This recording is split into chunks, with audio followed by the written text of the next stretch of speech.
शाळेत जाऊन 35 कादंबऱ्या, 14 लोकनाट्य, 13 कथा संग्रह, 7 चित्रपट कथा आणि 1 प्रवास वर्णन अशा साहित्यातून साहित्य सम्राट होणारे मुंबई येथील सभेत "ए आजादी झूठी है, देश की जनता भूकी है" असा खणखणीतपणे म्हणणारे लोकशाहीर अण्णाभाऊ साठे, ज्या महामानवानं तुम्हाला आम्हाला संविधान दिलं, असे भारतीय राज्यघटनेचे शिल्पकार, विश्वरत्न बोधिसत्व महामानव डॉक्टर बाबासाहेब आंबेडकर.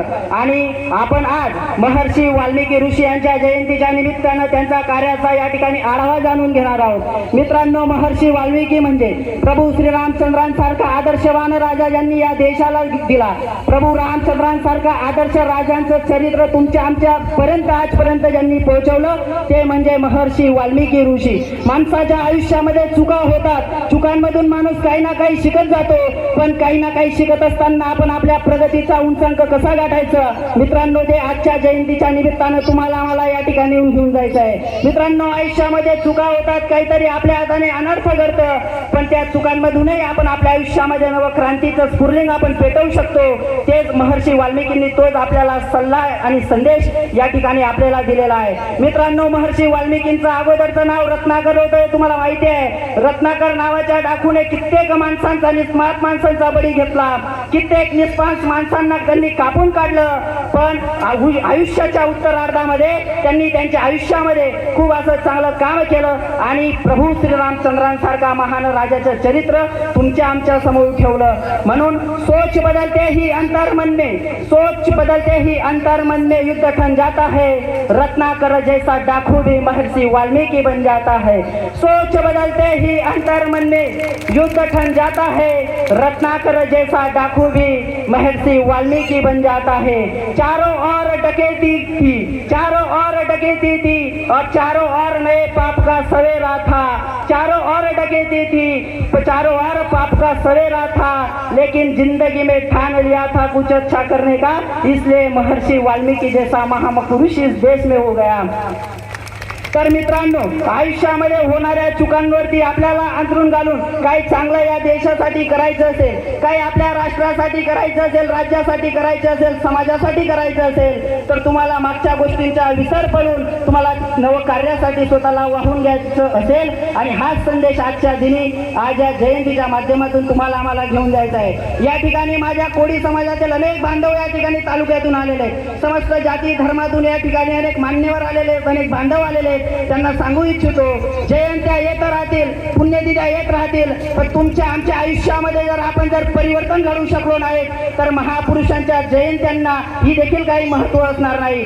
जयंत्या का असतात, पुण्यतिथ्या का असतात, तर तुमच्या आमच्या आयुष्यामध्ये खऱ्या अर्थानं परिवर्तन घडायला पाहिजे. यासाठी महापुरुषांचा कार्यकर्तृत्वाचा तुम्ही आम्ही आढावा करून घेणार आहोत. तर मित्रांनो, एक महान शाहीर म्हणतो, कोटी कोटी हिंदुस्तानियों का दौर उठा कर मागेंगे. मित्रांनो, ही कविता मी आजच्या दिनी यासाठी सादर करत आहे कारण की महर्षी वाल्मिकी ऋषींना माहिती होतं या देशामध्ये प्रभू श्रीरामांसारखा आदर्श राजा असेल आणि हजारो वर्ष उलटल्यानंतर देखील त्या राजाला आपला आदर्श मानून एक नवा असं राष्ट्र निर्माण होईल आणि त्या राष्ट्रामध्ये देखील प्रभू श्री रामचंद्रांचं नाव घेतलं जाईल. म्हणून श्रीरामांचा आदर्श यांनी ठेवला.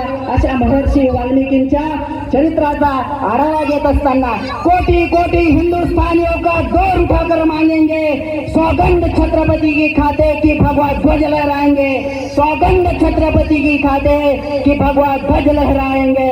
जिस धरती पर जन्म लिया छत्रपति ने उसे है हम अपनी मां कहलाएंगे, जिस दिन उठे इस धरती पर रात उसके हाथ कलम कर दिए जाएंगे. सौगंध छत्रपति की खाते की भगवा ध्वज लहराएंगे. कोई कहते कश्मीर की बात, कोई कहते कश्मीर की बात, कोई कहते हैं वजीर आजम की बात, उनको हम यह याद दिला देंगे, कश्मीर तो छोड़ मेरे भाई, तुम हिंदुस्तान की मिट्टी भी ना उठा पाओगे, तुम हिंदुस्तान की मिट्टी भी ना उठा पाओगे. सौगंध छत्रपति की खाते कि भगवा ध्वज लहराएंगे, सौगंध छत्रपति की खाते कि भगवा ध्वज लहरा देंगे. कोई कहते हैं कश्मीर की बात, कोई कहते हैं वजीर आजम की बात, उनको हम यह बता देना चाहते हैं, भूल गए वो हिंदुस्तान पाकिस्तान जंग की बात तो अब्दुल हमीद भी थे हमारे साथ, अब्दुल हमीद भी थे साथ हमारे साथ। कोटि कोटि हिंदुस्तानियों की स्वागत हम खाते हैं, कोटि कोटि हिंदुस्तानियों की स्वागत हम खाते हैं, छत्रपती की स्वागत खाते हैं की भगवा ध्वज लहरा देंगे। मित्रांनो, हाच भगवा ध्वज आबादित ठेवण्यासाठी, मित्रांनो हाच भगवा ध्वज आबादित ठेवण्यासाठी महर्षी वाल्मिकींनी लिहिलेलं प्रभू श्रीरामांचं चरित्र आबादित ठेवण्यासाठी मंदिरातला देव, गोठ्यातली गाय आणि देवाऱ्यातला कळस हा जर शाबूत ठेवायचा असेल, गोठ्यातली गाय चुल्याजवळची माय आपल्याला शाबूत ठेवायची असेल तर तुम्हाला तुमचा आमचा ध्वज सुरक्षित ठेवावा लागेल। म्हणून हा आजच्या या वाल्मिकी जयंतीच्या निमित्ताने चांगला संदेश तुम्ही तुमच्या घरी घेऊन जाल आणि तुमच्या आयुष्यामध्ये खऱ्या अर्थाने तुम्ही परिवर्तन घडवू शकाल, हीच मी प्रभू श्री महर्षी वाल्मिकींच्या चरणी प्रार्थना करतो। आणि या ठिकाणी जे काही तालुक्यातील समस्त माता भगिनी मान्यवर, समस्त सामाजिक राजकीय क्षेत्रातील पदाधिकारी, नेते, आजी माजी भावी जितके काही आलेले आहेत सगळ्यांचे मी आभार मानतो आणि माझ्या वाणीला विराम देतो। आणि जाता जाता गिरीश भाऊ कोळी यांनी मला या पवित्र अशा व्यासपीठावर बोलण्याची संधी दिली, म्हणून समस्त मान्यवरांच्या तर्फे आदरणीय भाऊंचं टाळ्यांच्या गजरात स्वागत करतो। जय हिंद, जय महाराष्ट्र।